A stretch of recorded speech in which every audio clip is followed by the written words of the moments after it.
సరుకు వ్యాన్ ఎక్కించు, దీని సంగతి నేను చూస్తా. అలాగే అన్న, ఆ పనిలోనే ఉంటాను. ఎవరు మీరు? నన్నెందుకు తీసుకొచ్చారు? నేనెవరో తెలీదా పాప? ఈ రాక్షస సామ్రాజ్యానికి రాజుని, అలెగ్జాండర్. అప్పుడు నీ ప్రియుడు చేసిన అవమానానికి ప్రతీకారం తీర్చుకోవడం కోసం నిన్ను తీసుకొచ్చాను. అలా అయితే మీరు చూసుకోండి, నాతో మీకేం పని? వస్తా. ఆగలే బులిబులి, అంత తొందర అయితే ఎలా? ఏంటి దౌర్జన్యం? ఇది దౌర్జన్యం కాదు బేబీ, పగ, ప్రతీకారం. నీలోని అందాన్ని అనుమను ఆరగించి నా కామదేహానికి బలి చేసుకుంటా.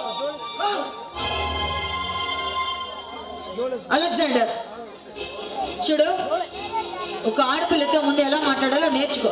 ఆ రాముడికి ఏ గతి పట్టిందో నీకు అదే గతి పడుతుంది. ఇది కలియుగం కాదు బేబీ, కంప్యూటర్ యుగం.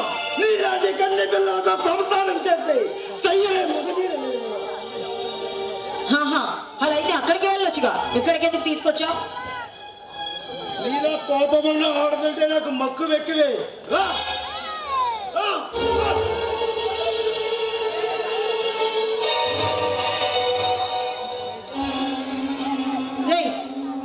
నీకెన్నిసార్లు చెప్పిన అర్థం కాదా? మర్యాదగా చెప్తున్నాను, నన్ను వదిలిపెట్టు. వదిలేస్తాను నిన్ను, నీ అందాన్ని అనుభవించి అప్పుడు వదిలేస్తాను. అప్పటి వరకు నువ్వు వచ్చి గీపెట్టినా నిన్ను రక్షించే మొనగానే లేడి.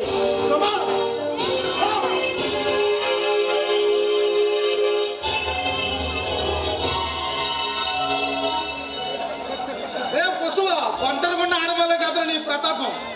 అమ్మాయి